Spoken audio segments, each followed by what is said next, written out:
Leur présence dans le sol est invisible.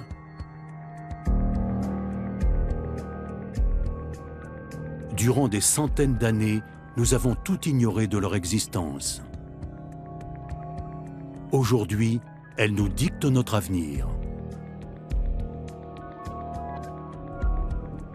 Elles nous ouvrent tout un champ de nouvelles possibilités, mais menacent de détruire notre environnement.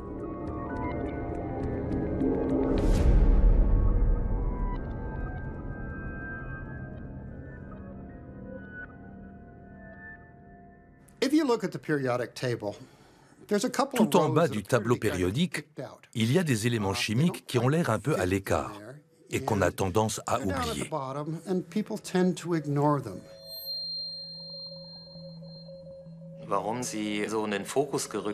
Si on s'y intéresse de nouveau depuis quelques années, c'est parce qu'ils possèdent des propriétés très intéressantes pour de nombreuses technologies.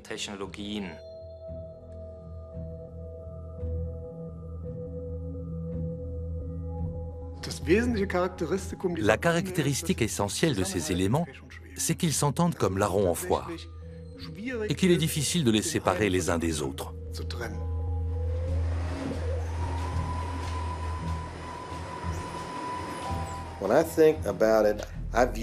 Pour moi, ce sont les catalyseurs du développement du XXIe siècle. Sans eux, il n'y aura pas de progrès.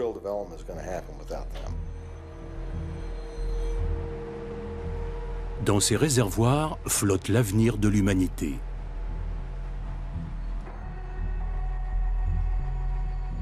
Des éléments chimiques dont les propriétés trop énigmatiques leur ont longtemps valu d'être considérés comme sans valeur. Les chercheurs n'ont reconnu leur utilité qu'il y a quelques années, amorçant ainsi une révolution technique. Aujourd'hui, ces éléments sont plus précieux que l'or ou le pétrole. Ce sont les terres rares.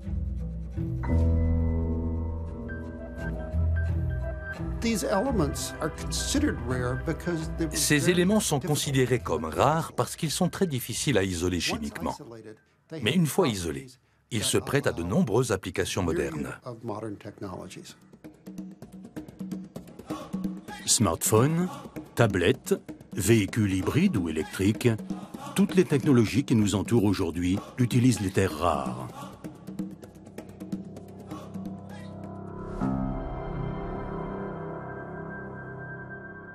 Baotou, en Chine, la plus grande mine de terres rares du monde. Grâce à sa production, la Chine répond à la quasi-totalité des besoins mondiaux.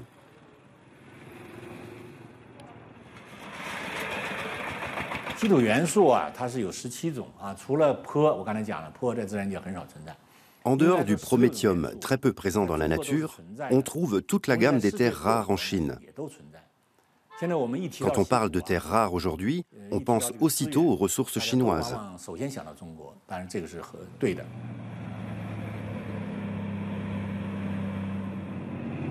Baotou est en réalité une mine de fer exploitée depuis 1927. Les terres rares étaient considérées comme des déchets jusqu'à ce que leur prix se mette à grimper sur le marché mondial.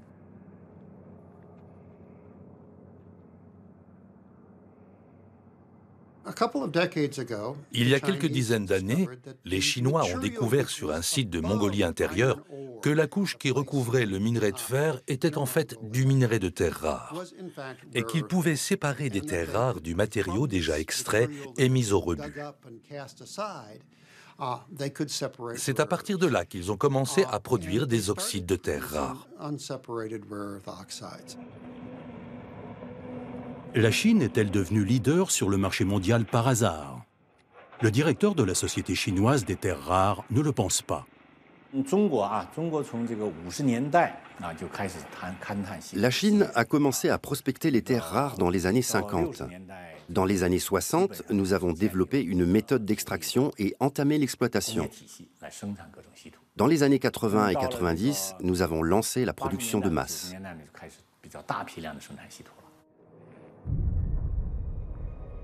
Fait incontestable, les pays occidentaux sont devenus dépendants de la Chine. Les terres rares, extraites en Chine, avec des méthodes polluantes et archaïques, sont indispensables aux entreprises de haute technologie du monde entier pour fabriquer smartphones, éoliennes et véhicules électriques. Matthias Buchert de l'Institut d'écologie de Darmstadt sait la complexité de l'extraction et du traitement des minerais de terres rares. Ce qu'il faut savoir, c'est que les terres rares ne se présentent jamais en tant qu'éléments isolés, mais sont toujours combinés. Elles ont des propriétés chimiques très semblables, ce qui implique des processus de séparation très pointus et énergivores pour obtenir des métaux de grande pureté.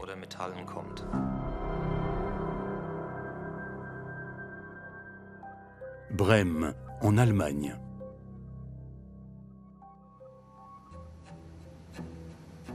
Les terres rares sont encore peu abondantes et chères. Ces 20 dernières années, la consommation mondiale a doublé et elle devrait encore augmenter, d'où la recherche de nouveaux gisements. Andrea Kosinski, de l'Institut de géochimie de l'Université Jacobs à Brême, prospecte les eaux du Pacifique. Elle s'intéresse particulièrement à ces curieuses concrétions, potentiellement riches en matières premières. Parmi les gisements de minerais terrestres, beaucoup sont situés dans des écosystèmes reculés sensibles, dans la forêt primaire ou certaines zones côtières. Ou bien les mines se trouvent dans des pays où les conditions de travail sont scandaleuses. Ces inconvénients pourraient être évités par l'extraction en haute mer.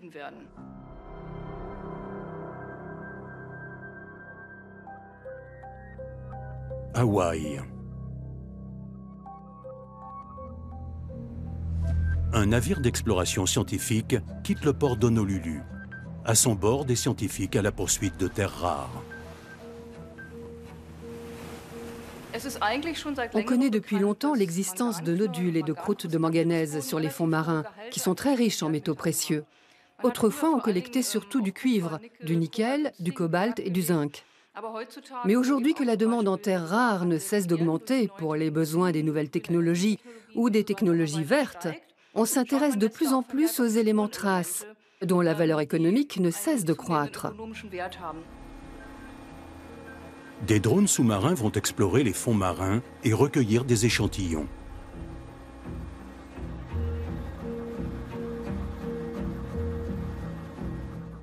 Depuis 2006, l'Office fédéral allemand des géosciences et des ressources naturelles explore 2 sites dans le Pacifique.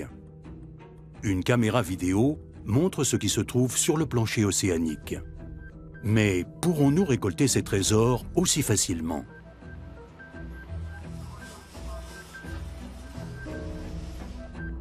Les écologistes craignent une destruction des fonds marins. La haute mer abrite une vie complexe et les processus vitaux y sont très lents. Tout croît et se régénère très lentement parce qu'il y a très peu de substances nutritives. Si nous perturbons cet écosystème, nous ignorons le temps qu'il lui faudra pour se reconstituer. L'océan Pacifique regorgerait de millions de tonnes de terres rares. De quoi nous affranchir de la Chine. C'est du moins ce qu'espèrent les scientifiques.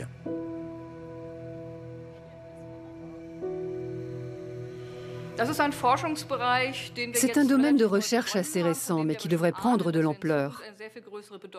Si nous décidons d'exploiter ces nodules polymétalliques, toute la difficulté consistera à savoir comment extraire de façon sélective les métaux précieux, comme les terres rares.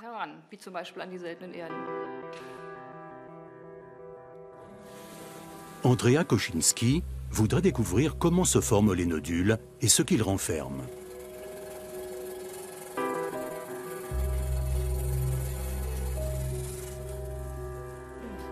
C'est assez régulier.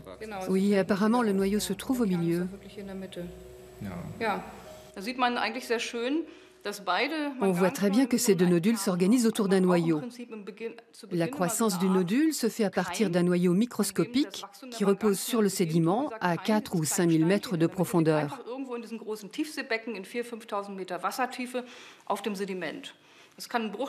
Il peut s'agir d'un fragment de roche sous-marine ou d'une dent de requin.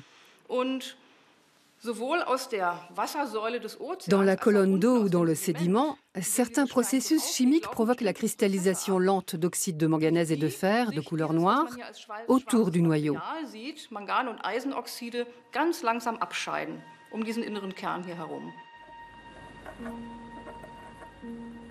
Que recèle précisément ce grenier à minerais qui a nécessité des millions d'années pour se former sur le fond de l'océan? Nous nous intéressons particulièrement aux métaux précieux et aux terres rares, mais nous étudions aussi toute la palette des éléments chimiques. Si nous parvenons un jour à exploiter les terres rares ou d'autres métaux précieux, nous devrons le faire à partir de ces nodules polymétalliques. Les terres rares ne se présentent pas sous une forme minérale qu'on peut prélever mécaniquement. Les éléments se sont agglomérés les uns aux autres durant la croissance du nodule, et il faut d'abord comprendre la nature de cette concrétion noire pour pouvoir développer des méthodes d'extraction sélective. Les analyses montrent que les nodules contiennent une proportion élevée de terres rares. Des matières premières dont les technologies vertes du futur ont le plus grand besoin. Mais les installations solaires, les voitures électriques ou les éoliennes valent-elles la peine qu'on pille les océans? Le monde de demain sera-t-il vraiment écologique si nous devons anéantir des écosystèmes jusqu'à présent intacts?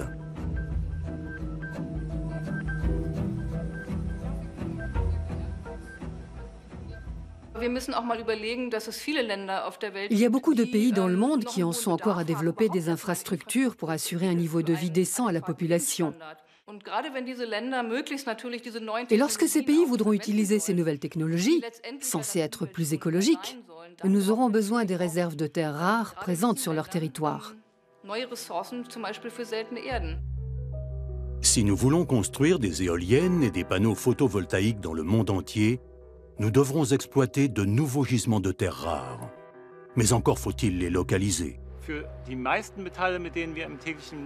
Il y a des gisements spécifiques pour la plupart des métaux que nous utilisons dans la vie courante. Le fer, le chrome, le zinc, le plomb, le cuivre, etc.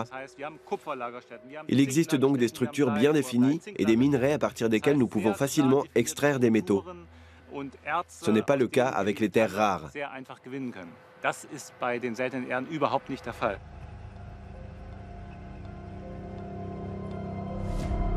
Au milieu d'un champ de blé en Saxe, des géologues sont sur une piste. Du temps de la RDA, les scientifiques y avaient cherché de l'uranium. Ils avaient trouvé des terres rares. Personne ne s'y intéressait alors et le puits a été refermé. Aujourd'hui, une société minière y effectue de nouveaux forages dans l'espoir d'exploiter ce qui serait le plus gros gisement de terres rares d'Europe. Aujourd'hui, lorsqu'on cherche des investisseurs pour un projet en disant « Nous avons des documents très fiables de la RDA », on nous répond 9 fois sur 10 « Vous savez, la RDA, le socialisme, l'économie planifiée, on a moyennement confiance », ce qui nous oblige à confirmer les anciens résultats par de nouveaux forages.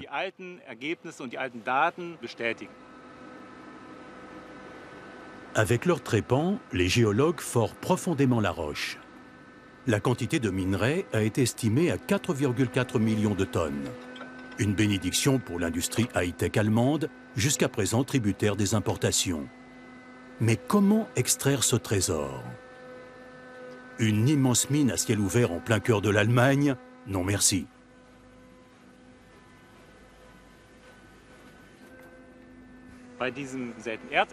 La mine de Stockwitz fait 130 mètres de diamètre et plus d'1 kilomètre de profondeur. On aurait un trou gigantesque. C'est irréalisable.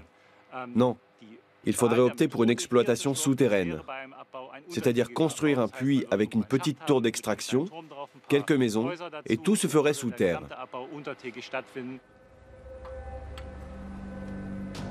Est-il rentable d'investir dans un gisement minuscule comparé aux mines chinoises? À l'issue du forage, on saura quelle est la concentration du minerai en terres rares, indiscernable à l'œil nu.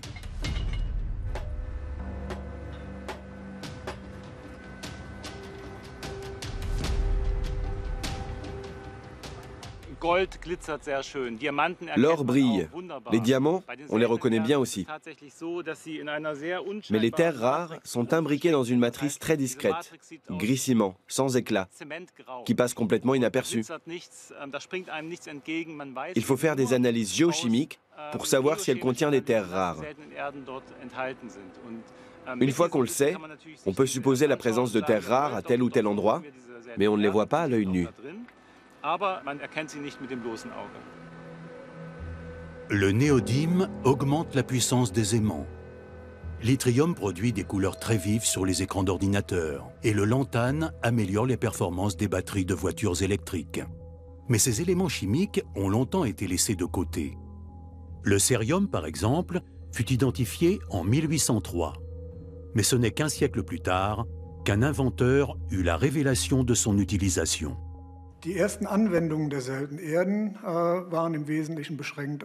Les premières utilisations de terres rares étaient limitées au cérium. Il servait à fabriquer des pierres à briquet.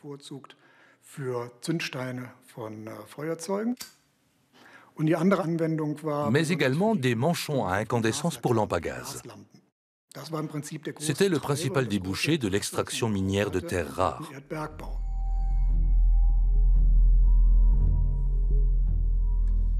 D'autres applications ont suivi.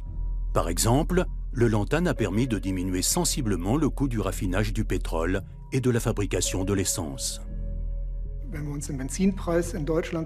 Si on n'utilisait pas de lantane, le prix de l'essence en Allemagne serait probablement entre 10 et 30% plus élevé qu'il ne l'est actuellement.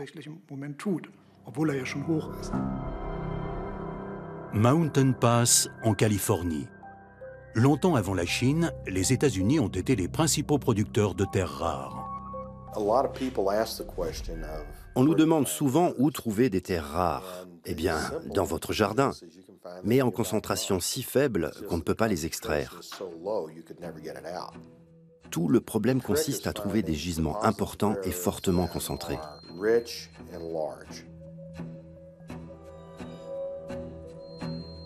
Durant des dizaines d'années, la mine de Mountain Pass a été considérée comme la plus grande réserve de terres rares du monde.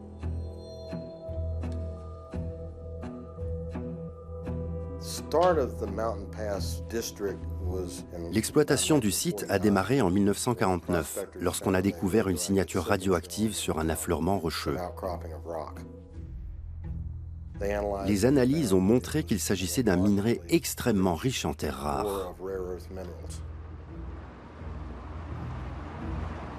Le problème des mines, comme celle de Mountain Pass, c'est que les terres rares sont souvent liées à d'autres éléments. Certains sont radioactifs.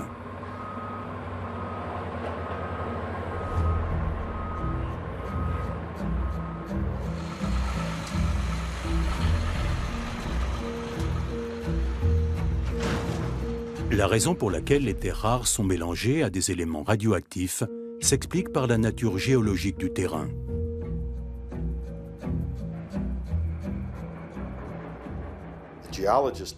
Selon les géologues, il y avait à cet endroit 8 cheminées volcaniques par lesquelles remontait de la roche en fusion de type carbonatite qui s'est désagrégée et déposée en couches pour former ce gisement.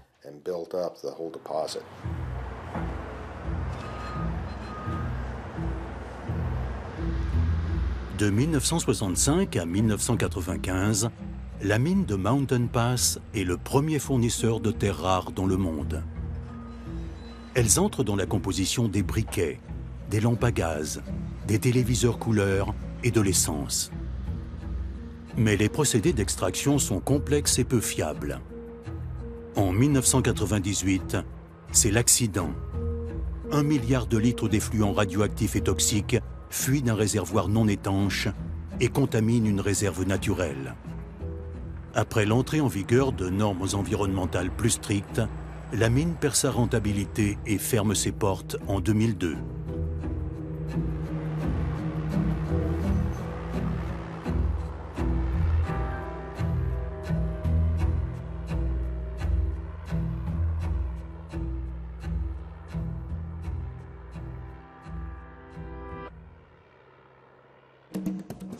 Note that you already have a meeting about budgets at 12 p.m. Shall I schedule this anyway? Move it to 2.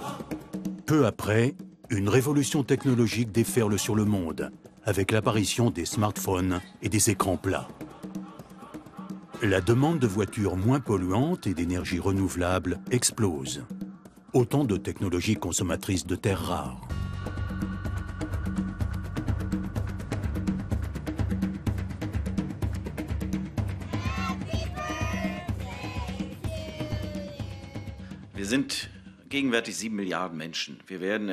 Nous sommes actuellement 7 milliards sur la planète. Dans 40 ans, nous serons 2 ou 3 milliards de plus. Nous aurons besoin de nourriture et d'eau potable, mais aussi de métaux de terres rares pour fabriquer des téléphones portables, des voitures, des éoliennes. Ces objets sont devenus des besoins humains à part entière, et la demande de matières premières va exploser.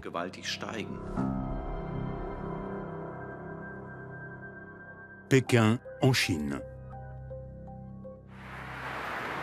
Les Chinois occupent la place vacante laissée par les Américains dans le secteur des terres rares.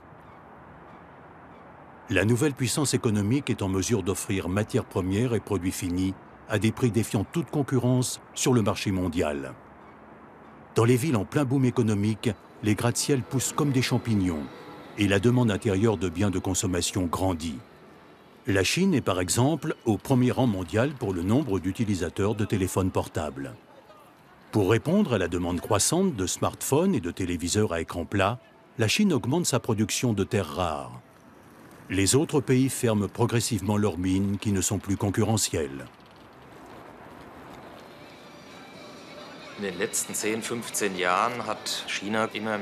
Ces 10 ou 15 dernières années, la Chine s'est taillé la part du lion dans l'extraction et la production proprement dite, mais aussi dans l'industrie de la séparation des terres rares. Aujourd'hui, environ 97% des terres rares sont transformées en Chine, qui se retrouve ainsi en position dominante sur le marché.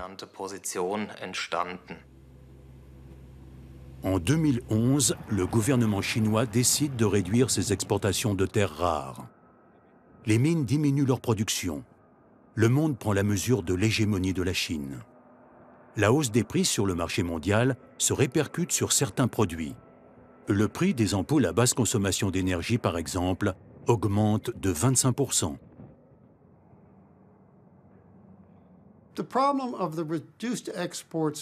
La diminution des exportations chinoises couvait déjà depuis un certain temps. La Chine a réduit ses exportations pour plusieurs raisons.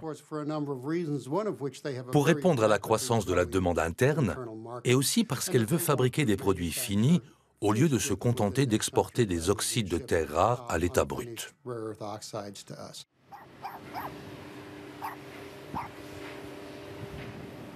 Le reste du monde s'interroge sur les raisons de cette politique. Volonté de réduire la pollution ou tentative d'imposer sa suprématie? Je veux bien croire que la Chine diminue sa production pour des raisons de protection de l'environnement. C'est un pays en pleine mutation. Mais je suis convaincu qu'elle le fait avant tout pour consolider son monopole et son emprise sur le marché.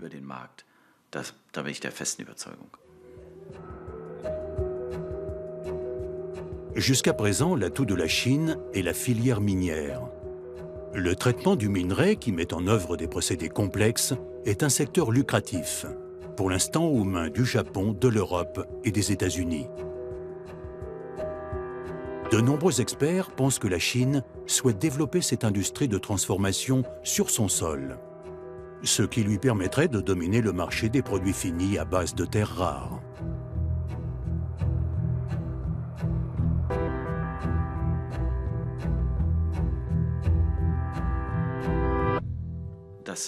Si la Chine peut fournir 97% du marché, c'est uniquement parce qu'elle a une main-d'œuvre bon marché et des coûts très bas. L'extraction du minerai là-bas a un coût bien moins élevé qu'aux États-Unis, par exemple. Nous sommes devenus tributaires des exportations chinoises. Des pans entiers de l'économie ne peuvent plus se passer des terres rares.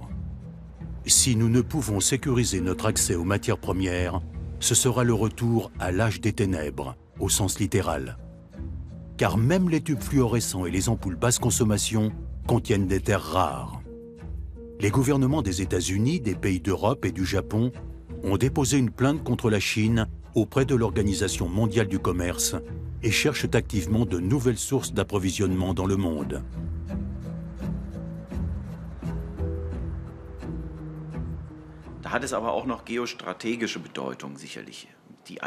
Qu'un pays protège ses mines en les laissant inexploitées revêt aussi une importance géostratégique.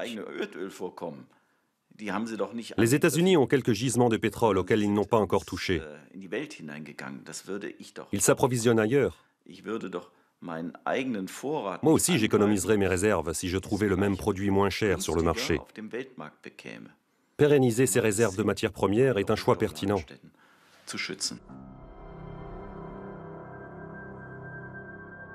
Bergisch Gladbach en Allemagne.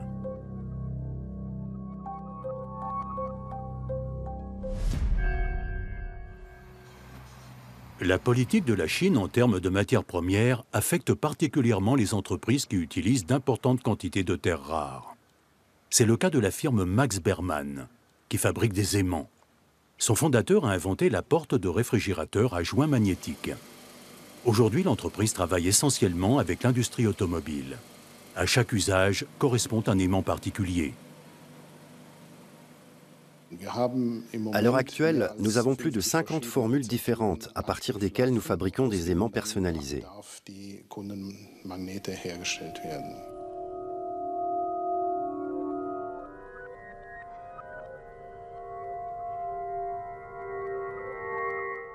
Nous produisons 100 millions d'aimants par an, ce qui correspond à 1000 tonnes de matériaux, dont 50 tonnes à base de terres rares.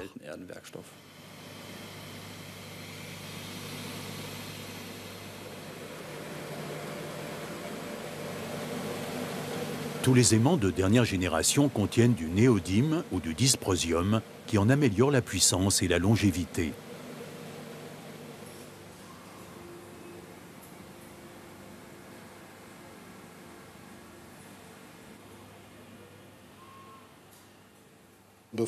Les aimants néodyme fer-bore sont en priorité utilisés dans les dispositifs de détection, capteurs, essuie-glaces, logiciels de suivi d'entretien, Et aussi dans les systèmes de direction pour détecter les mouvements rotatifs ou angulaires sans contact dans le but d'améliorer le confort de conduite. Mais la pénurie et le coût excessif des matières premières pénalisent les fabricants d'aimants.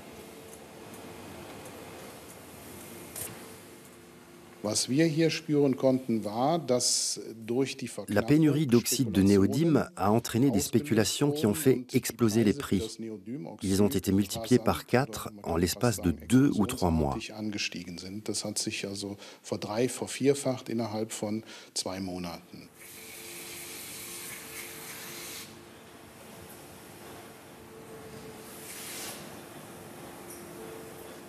Cela a provoqué des arrêts de la production et des retards de livraison. Dépassement des délais de livraison, flambée des coûts, la crise frappe l'entreprise de plein fouet. Certains projets déjà entamés ont dû être annulés. L'industrie tente de jongler entre la cherté des matières premières et leur pénurie ponctuelle.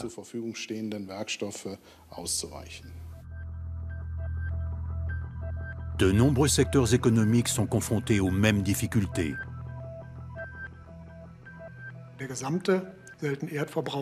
Toutes les industries consommatrices de terres rares en Europe centrale et en Amérique du Nord souffrent à la fois du prix élevé des matières premières et de la dépendance stratégique entretenue par la Chine.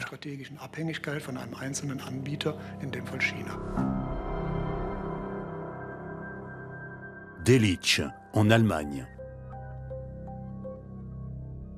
Dans les paysages bucoliques de Saxe, un inventeur tente de sortir l'industrie high-tech de ce dilemme. Wolfram Palitsch défriche un tout nouveau domaine de recherche. Ce chimiste cherche à mettre au point un procédé de recyclage des terres rares contenues dans les déchets industriels.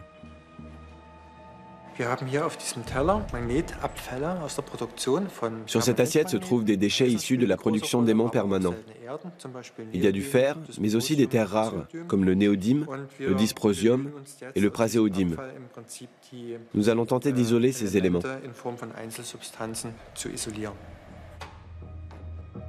La première étape consiste à chauffer les déchets magnétiques dans un haut fourneau.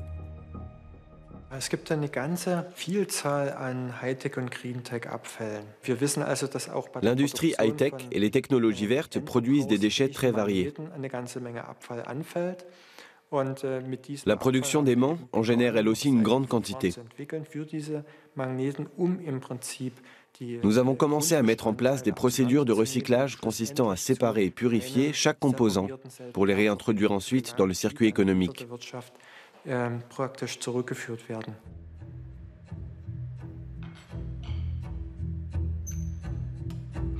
L'état actuel de la technique ne permet de recycler qu'un seul élément à la fois.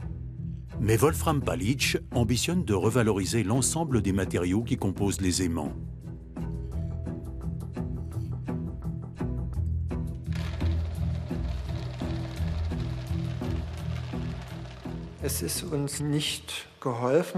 Cela ne sert à rien, par exemple, de recycler l'or contenu dans un kilo de déchets électroniques sans s'occuper des éléments secondaires.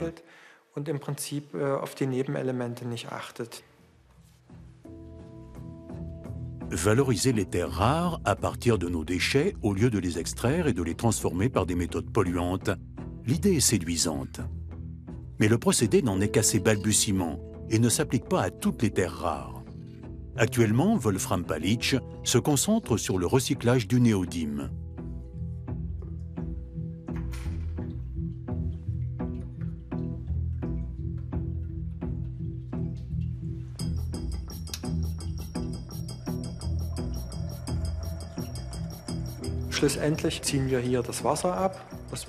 On élimine toute l'eau grâce à un évaporateur rotatif. L'eau change de couleur selon qu'elle contient du sel de néodyme ou pas, et elle passe respectivement du rose au bleu. C'est en cours. Ça devrait devenir bleu plus vite qu'avant. Espérons-le. Maintenant, c'est bien bleu. C'est toute la beauté de la chimie. Elle nourrit notre âme.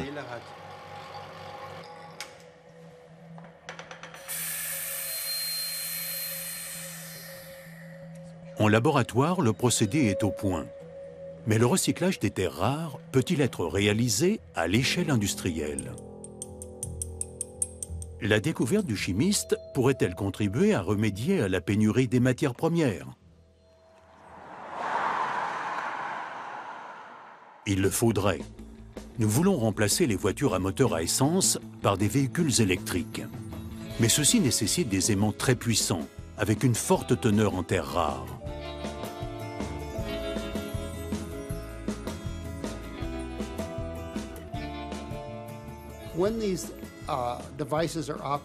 Les moteurs électriques génèrent des températures relativement élevées. Chaque facteur d'inefficacité se traduit par un surcroît de chaleur. C'est pourquoi ils ont des températures de fonctionnement plus élevées qu'on pourrait le croire. Et sans dysprosium, ils ne fonctionneraient pas. Le dysprosium rend les aimants des moteurs de voitures électriques plus résistants à la chaleur. Mais c'est un produit polluant et cher. C'est pourquoi les fabricants cherchent une solution de remplacement.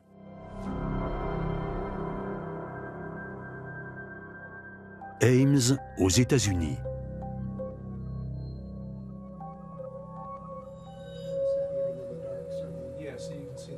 Dans cette petite ville universitaire de l'Iowa, Bill McCallum a entrepris de révolutionner la construction des moteurs électriques.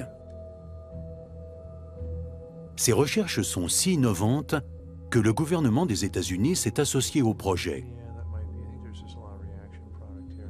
Les chercheurs analysent au microscope électronique un de leurs derniers aimants. Pour le moteur électrique du futur, McCallum mise sur une toute nouvelle formule, excluant les éléments les plus onéreux.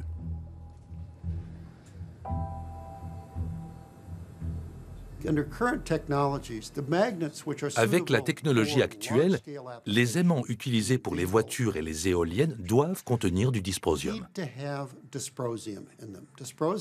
C'est une terre rare lourde, beaucoup plus rare que les terres rares légères. Le dysprosium ne représente qu'une infime proportion de toutes les terres rares contenues dans la croûte terrestre. Or, les aimants des voitures électriques en contiennent actuellement 8%, ce qui est inenvisageable sur le long terme.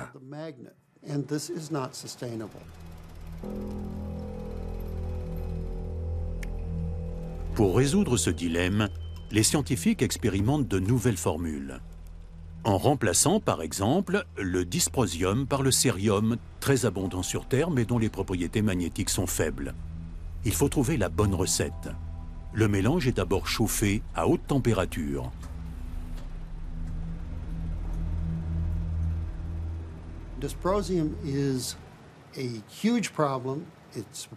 Le dysprosium est très problématique, tant pour les Chinois que pour les Européens ou les Américains. Car, vu les quantités disponibles, nous en utilisons trop par rapport au néodyme, au praséodyme ou à d'autres terres rares.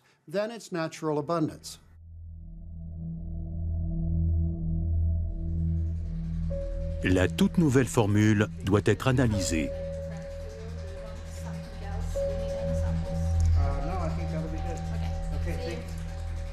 Le mélange est refondu, puis versé sur une roue à rotation rapide.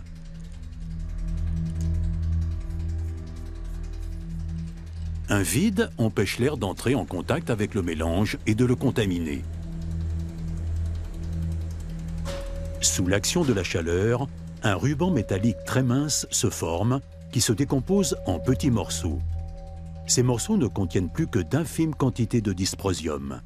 Mais les chercheurs espèrent que l'aimant aura les mêmes propriétés magnétiques.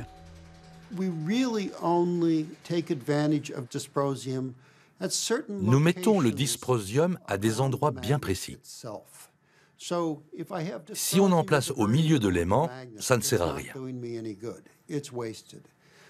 Nous développons des procédés permettant de positionner le dysprosium à l'endroit voulu, de façon à réduire la quantité nécessaire.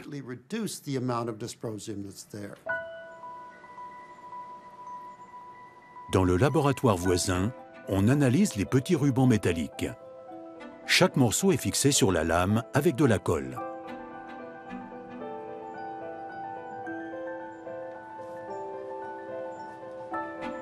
Avec chaque nouveau mélange, Bill McCallum espère se rapprocher de l'aimant parfait.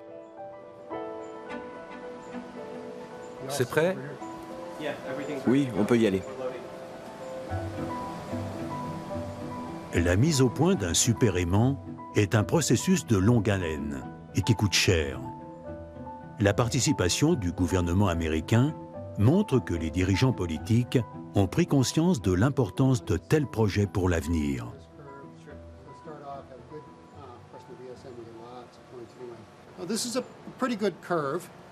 C'est une courbe encourageante. Nous avons constaté que nous pouvions fabriquer des aimants avec moins ou pas du tout de dysprosium ou de néodyme, tout en gardant la même efficacité pour les voitures électriques.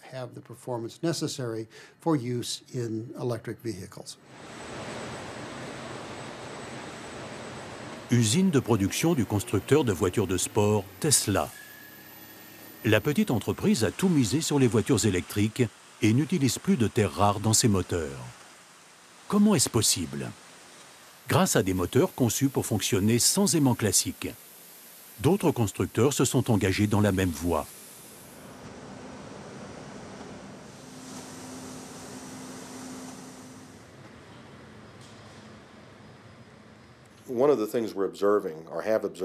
Depuis 2 ans, les constructeurs automobiles s'efforcent de repenser la conception de leurs produits en éliminant les terres rares. Cela a coïncidé avec la flambée des prix des matières premières chinoises.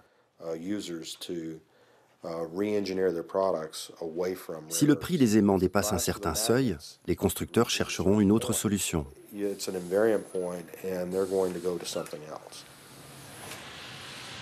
Les gros constructeurs automobiles s'intéressent aux découvertes de Tesla pour fabriquer des voitures de série sans terres rares.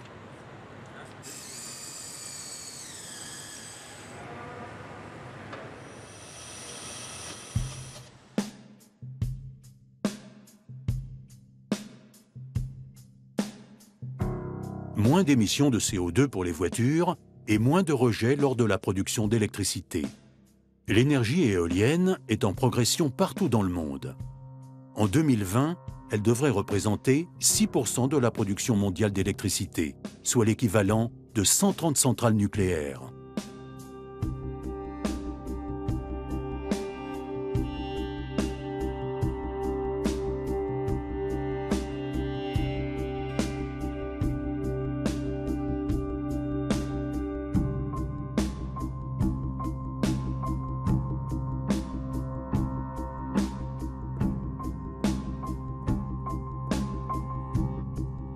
Seulement voilà, les turbines d'éoliennes offshore, si elles sont très performantes et nécessitent peu de maintenance, elles fonctionnent avec de gros aimants contenant d'importantes quantités de terres rares, un problème de taille pour l'environnement.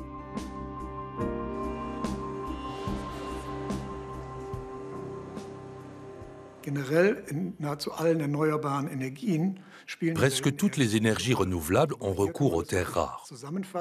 On attend de ces énergies qu'elles n'utilisent pas de métaux non renouvelables. Or, les terres rares sont exactement le contraire. Par exemple, une éolienne de 5 MW utilise environ 800 kg de néodyme et 200 kg de dysprosium, soit quasiment 1 tonne de terres rares.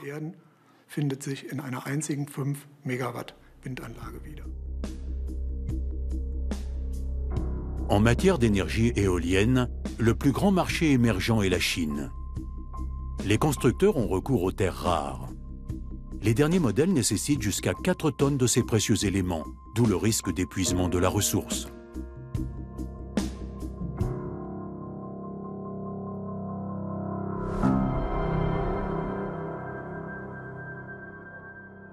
Würzburg, en Allemagne.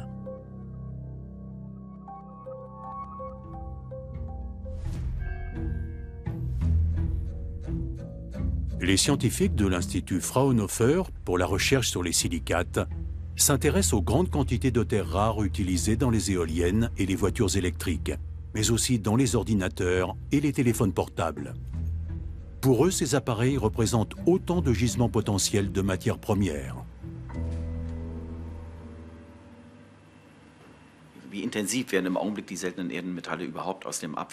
Le pourcentage de terres rares actuellement récupérées à partir des déchets est quasiment nul. Cela est dû au fait que ces métaux sont utilisés en faible quantité et dispersés dans plusieurs éléments fonctionnels. Lorsque les appareils sont recyclés, on récupère le cuivre par exemple, mais pas les métaux de terres rares. Nous devons trouver le moyen de séparer ces éléments, puis de les concentrer suffisamment pour obtenir de nouveaux métaux de terres rares.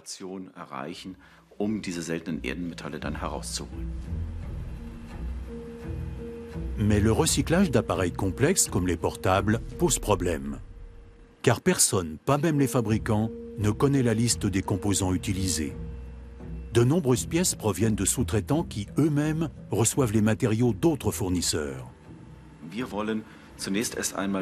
faut d'abord savoir ce que contiennent précisément les appareils.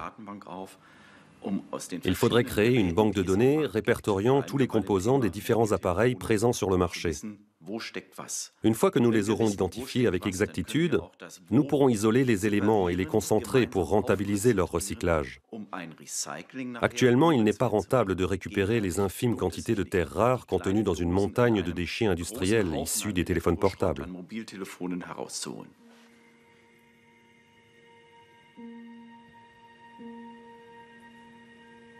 Grâce au microscope électronique à balayage, les chercheurs sont capables de détecter les plus petits éléments traces. Si nous voulons entrevoir toute la richesse des déchets électroniques, il faut plonger au cœur des matériaux. C'est à l'échelle moléculaire qu'apparaît la valeur cachée de nos appareils usagés.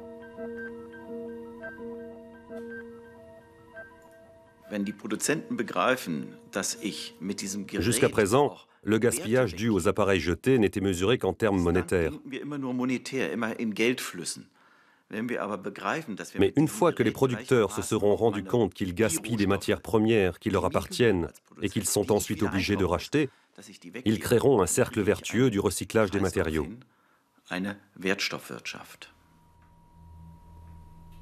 L'observation au microscope révèle les composants d'une pièce. les taches grises correspondent aux terres rares. Le logiciel d'analyse ne met que quelques secondes à les identifier. Néodyme et dysprosium. Mais le recyclage à l'échelle industrielle n'est pas pour demain.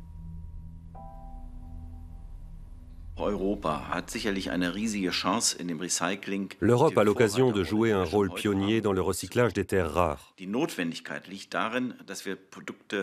C'est d'autant plus nécessaire que nous fabriquons des produits qui en contiennent, mais que nous n'avons pas les ressources naturelles adéquates. D'un autre côté, nous avons déjà commencé à développer des technologies vertes, nous ne partons pas de zéro. Il ne s'agit pas de recycler uniquement les terres rares, mais aussi les matières premières contenues dans les ordures ménagères, notamment les métaux courants comme le cuivre ou l'aluminium. Dans ce domaine, l'Europe est très bien positionnée et peut tirer son épingle du jeu. Da sind wir stark und das ist für Deutschland, für Europa eine riesige Chance.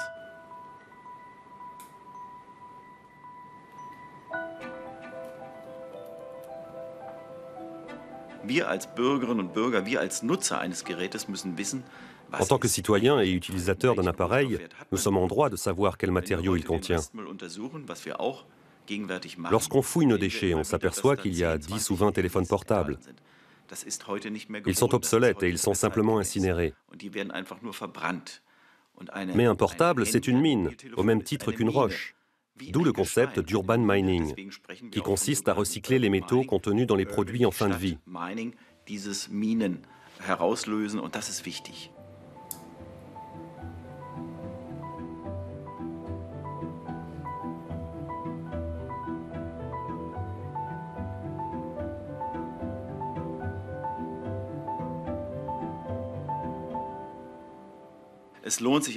Le recyclage n'est rentable que si le prix des matériaux recyclés est plus faible que celui des matières premières issues de l'extraction minière.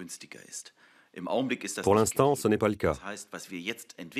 Il faudra attendre 10 ou 15 ans l'inéluctable hausse des prix des matières premières pour que la technologie du recyclage soit économiquement viable.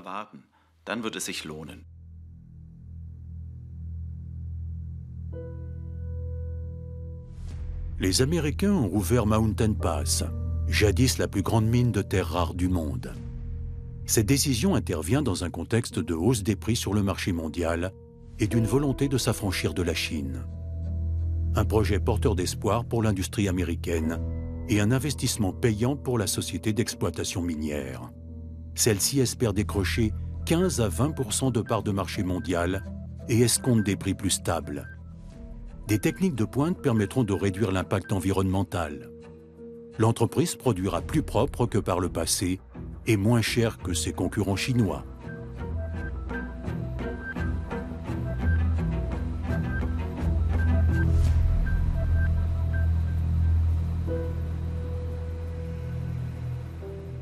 In the processes that have typically been used in China, les Chinois utilisent des acides agressifs pour dissoudre les matières radioactives comme l'oxyde de thorium. Elles se dissolvent comme du sucre se dissout dans l'eau.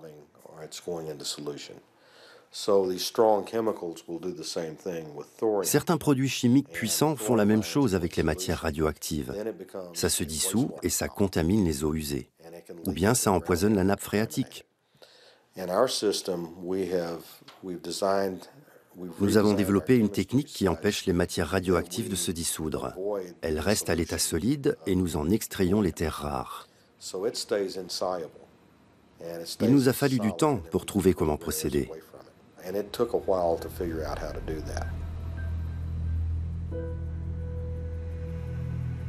Les terres rares ont beau être primordiales pour notre avenir, les effets subis par l'environnement sont difficilement contrôlables. Mais des solutions existent.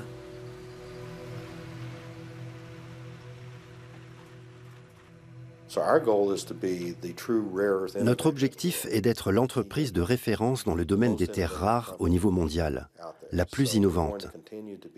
Nous continuons de chercher de nouvelles opportunités et essayons d'avancer le plus vite possible.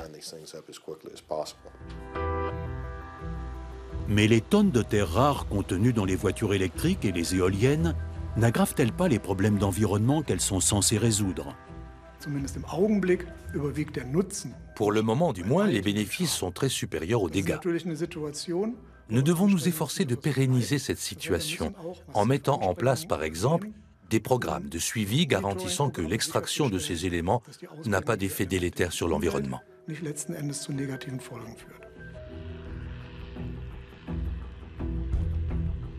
Nous savons tous que ces matières premières ne sont pas inépuisables. Nous devons apprendre à raisonner en termes de cycle. Si nous intégrons la revalorisation des terres rares dès la phase de production, nous profiterons plus longtemps de leurs avantages.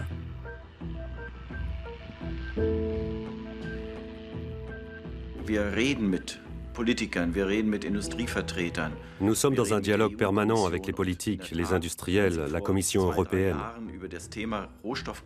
Il y a 2 ou 3 ans, quand vous abordiez le thème de la pénurie des matières premières, on vous prenait pour un fou. Aujourd'hui, c'est entré dans la conscience collective. Les gens sont informés sur les métaux de terres rares. Ce dont nous avons besoin, c'est d'une réflexion globale. Nous devons gérer ces matières premières de la même façon que nos ressources alimentaires.